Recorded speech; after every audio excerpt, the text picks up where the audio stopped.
Vallahi biz gittik Deyteşti'ne bir ev bakmaya gittik. Bir iki yere ev baktık. Orada aşağı inerken biz ailece geliyorduk. Biz orada beklerken hepimiz yani 10 metrekare içindeydik.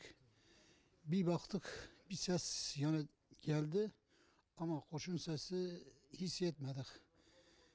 Güm dedi, gümden bize ettiği zaman biz baktık ki bizim çocuk yerdedir.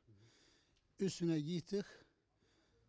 Biz dedik ki acaba kalp mı durmuş? Çocuk o kalp masajını biraz yaptım. Ondan sonra çocuklar feryat ettiler oradan.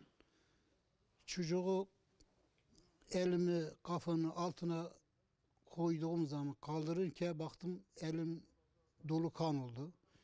Biz diyoruz ki acaba bu taşa mı değdi böyle şey oldu kanama falan. Orada ambulansı aradım. Ambulans bize ulaşmadı. Orada bir vatandaşı arabasıyla biz bu hastamız getirdik hastaneye. Orada film falan çektirdiler.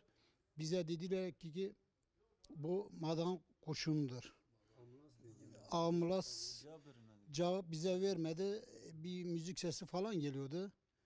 Hatta belki bir 5-6-7 dakika bekledik. Bize bir bilgi gelmedi. Bir şey karşıda bize bir telefon şeysi vermediler. Ondan sonra bir vatandaşı arabasıyla biz kaldırdık, getirdik hastaneye.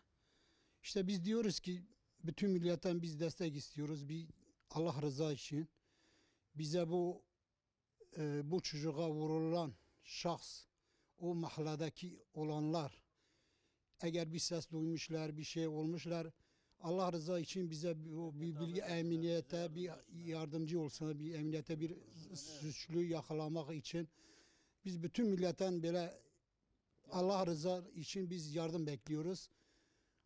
İşte durumumuz çok kötüdür. Herkes bize dua etsin. Allah herkesinden razı olsun. Biz hastanede hiçbir şikayetimiz yoktur. Hastane çok iyidir. Hepsi bakıyorlar. Allah onlara da razı olsun. Çocuk durumu şu 3 gündür hiçbir şeysi yoktur yani. Yoğun bakımda da birinci ameliyat yaptılar. İkinci ameliyatta da dedi sonradır. Çocuk daha yoğun bakımdan bekliyor. Birinci yoğun bakımda, üçüncü yoğun bakıma kaldırmışlar.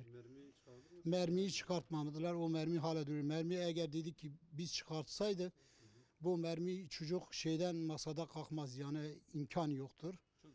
Çok derindedir bu mermi. En sondaki iştir bu.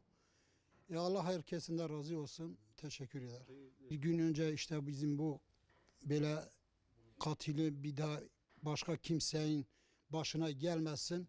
Bize gelmişse bizimki biz Allah'a yalvarıyoruz, Allah'a sığınıyoruz. Allah inşallah iyi melekler onun üstüne gönderecek. Başka bir adamın çocuğu da böyle olmasın. Devlet bunun üstünde de dursun. Devlete, başbakanında, cumhurbaşkanında, herkesinde bütün yetkililerden sesleniyorum burada.